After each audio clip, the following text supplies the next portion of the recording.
అత్యుత్తమ ప్లేస్మెంట్స్ తో ఎంఎన్సీ కంపెనీలలో ఉద్యోగమే లక్ష్యమా? ఇంజనీరింగ్ చదవాలనే మీ పిల్లల కలని కేజీ రెడ్డి కాలేజ్ తో నిజం చేసుకోండి. నేను హైదరాబాద్ నుంచి పోయేటప్పుడు ఒక బస్సు పోతుంది, కొన్ని వెహికల్స్ పోతున్నాయి. జన్గాం బస్ అనుకొని బండి ఆపి కనుక్కోనికి ప్రయత్నం చేసిన. అది తొర్రూరు బస్ అట. అది ఇంకో క్యాంప్ రాజకీయం. నాకు తెలియక వాళ్ళు యాక్చువల్గా మా వాళ్ళని బండి ఆపి అరే బస్సు ఆపి అడగండి రా ఏడికి పోతుందంటే నీకెందుకు రానంట వాడు. ఎవడు అటు మా వాళ్ళు మర్యాద అడిగిరట ఏడికి సార్ పోతే నువ్వెవడు రా అని అంటే రారా భయ అనుకుంటారు చెప్పకపోతే. తీరు అందులోకెళ్ళి దయాకర్ రావు గారు ఇట్ట ఊపుతుంటే చెయ్యి పోండి సార్ అని చెప్పిన మాకేం వద్దు మీరు చక్కగా ఓరి తొర్రూరుకని. అక్కడ కూడా ఏం చేయలేదు, నేను ఓన్లీ ఆ కేసు ఫైల్ అయింది, ఆ అమ్మాయి నిజమే కనుక్కున్న తర్వాత పోలీసు వాళ్ళు ఆపిర్రు పల్లగారిని ఎక్కడ ఎంట్రన్స్లో. ఆ అమ్మాయి వచ్చి ఓపెన్గా చెప్పింది ఐఎమ్ నాట్ కిడ్నాప్డ్. ఎస్ ఎన్నికకు వచ్చినాం. కానీ ఆ రోజు ఏం జరిగిందంటే పల్లాగారే మా దాంట్లో ఇద్దరిని కవర్ చేసిండు. ఆ రోజు ఎన్నిక జరుగుంటే మేము పల్లా మేనేజ్మెంట్కి దెబ్బతినేటోళ్ళం. ఇప్పుడు తెలిసింది మా 16 మంది అభ్యర్థులను లోపల పంపించేటప్పుడు ఒక ఆమె మీద మార్నింగ్ బ్రేక్ఫాస్ట్ మీటింగ్కి నేను పోయినా. ఆమె ఏమంటుంది ప్రతిసారి అంటే సార్ మా ఆయనతో ఒకసారి మాట్లాడండి సార్ మీరు అంటుంది. నేను సీరియస్ తీసుకోలే. నాకు ఈ వాళ్ళ బస్ క్లియర్ అయ్యి వాళ్ళ 16 లోపలికి పోయి మా 16 లోపల పెట్టి ఆమె మీద డౌట్ వచ్చి పిలిచినామని. ఏం మాట్లాడాలి మీ ఆయనతో? మా ఆయనతో మాట్లాడి వాళ్ళ ఆయనకు ఏదో డిమాండ్స్ ఉన్నట్టున్నాయి, అవతల సైడ్ నుంచి ప్రొవోక్ చేశారు. అది రియలైజ్ అయినా నేను. ఆ రోజు ఎన్నిక జరిగితే డెమోక్రసీ ఆమె మా కాంగ్రెస్ అభ్యర్థి. ఆ రోజు ఎన్నిక జరుగుంటే ప్రజాస్వామ్యం కూని ఏదన్న ఉద్దేశంతో ఆ రోజు నేను 80% ఎఫ్ఐఆర్ అయింది వాస్తవమా, ఎఫ్ఐఆర్ పెట్టినోడు ఎవడు తెలుసుకోవాలని చెప్పి ఒక్క 24 hours టైం అడిగిన ఎలక్షన్ కమిషన్, అదే రిటర్నింగ్ ఆఫీసర్. ఈయన అన్నాడు కాబట్టి ధర్నా చేయాల్సి వచ్చింది. ఎందుకంటే 80% నేను జిద్దుకు తీసుకున్నా. ఇప్పుడు కనుక ఆ రోజు ఓటింగ్ అయ్యి ఉంటే వీ వుడ్ హ్యావ్ లాస్ట్.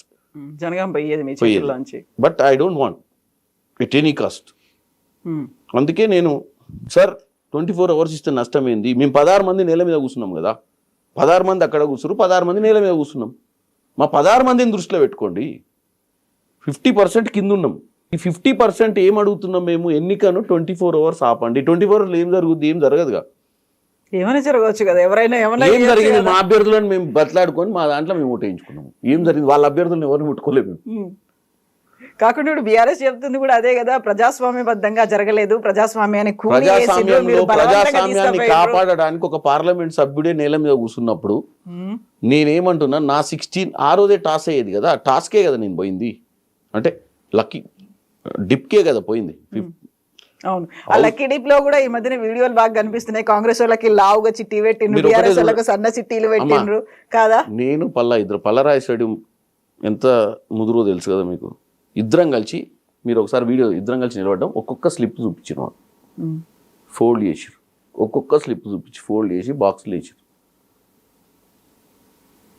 ఇద్దరం కలిసి యాక్సెప్ట్ చేసినాకనే చిన్నగా ఉంది ఇది పెద్దది తీసుకురమ్మంటే పెద్దది కూడా తెప్పించినాం ఆయన అడిగితే. ఎందుకంటే అవి సరిగ్గా మిక్స్ కావని. ఎందుకంటే ఇంత ఉన్నాయి, చిన్న బాక్స్ కంటైనర్ చిన్నగా ఉంది, పెట్టినప్పుడు అవి వెనక ముందు తిరగవు, డోల్ మిక్స్ కావు ప్రాపర్. కానీ బకెట్ తెప్పించినాం. బకెట్ బోర్ లేచి మళ్ళీ అన్లేచి దాని మీద ఒక అట్ట పెట్టి అటు ఇటు తిప్పి తీసిండు. పైన భగవంతుడు మా సైడ్ ఉండు.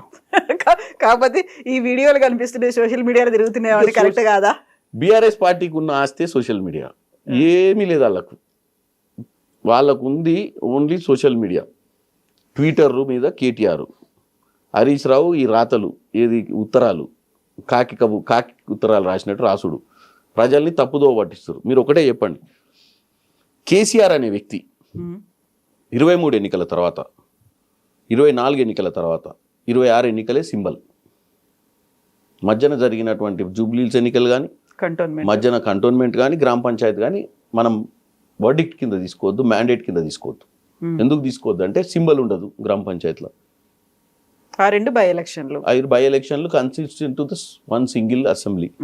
స్టేట్ మ్యాండేట్ ఏంది చెప్పండి ఇప్పుడు? ఇది ఎంత పర్సెంటేజ్ ఆఫ్ ఓట్స్ వచ్చినాయి చూడండి. మేము 23 ఎన్నికల్లో 2% మార్జిన్ తోటి గెలిచినాం, ఓన్లీ 2%. ఇప్పుడు 27% తోటి గెలిచినాం. మ్యాండేట్ పెరిగింది.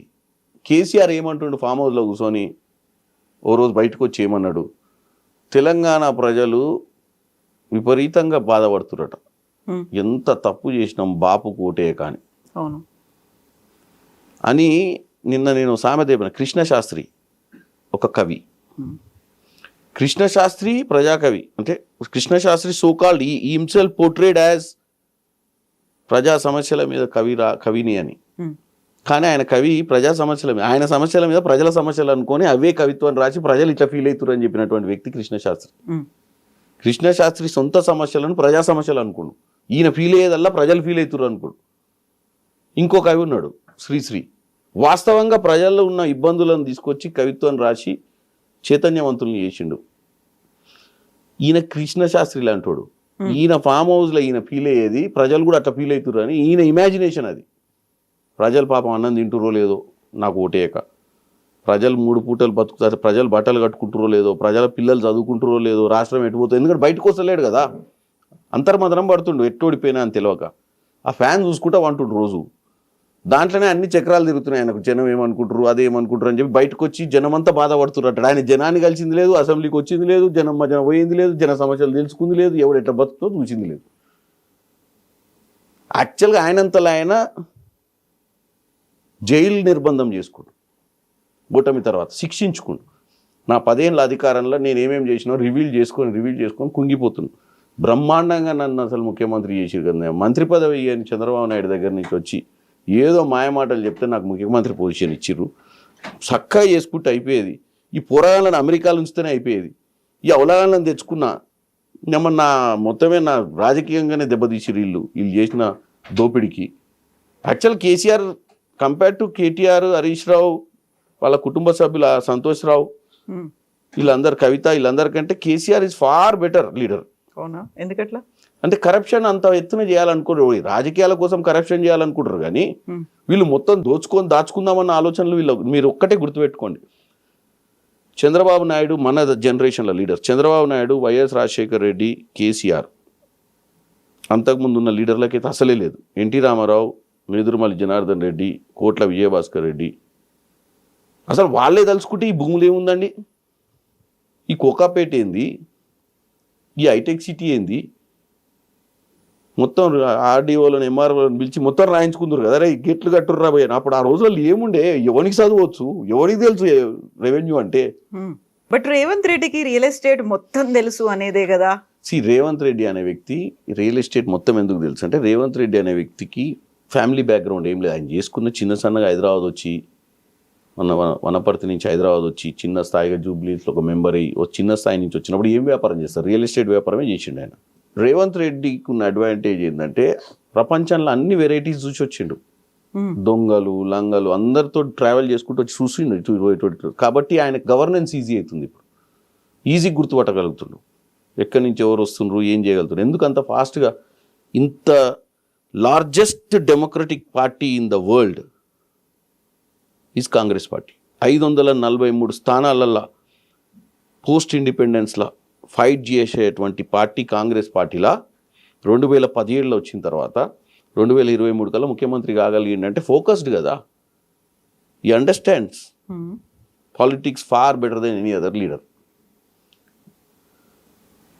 ఏమంటారు మీరు, కింది స్థాయి నుంచి ఇప్పుడు లెగసీ ప్రకారం వచ్చే లీడర్కి ఏమైందంటే ఆల్రెడీ అంతా ఎస్టాబ్లిష్ అయినాక వచ్చి గద మీద కూర్చుంటారు. గ్రౌండ్ ప్రిపేర్ అయి ఉంటుంది. కేటీఆర్ అనేటోడికి ఏం సంబంధం చెప్పండి సిరిసిల్లతోటి?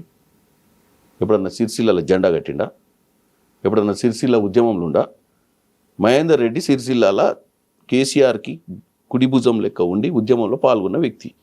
డైరెక్ట్ అమెరికా నుంచి ఊడిపడి రాత్రి వచ్చి ఆయన బీఫామ్ కూడా బిక్కొని నిలబడ్డాడు. ఏ మాట బీఫామ్ రానికి ఎన్ని కష్టాలు ఉంటాయి.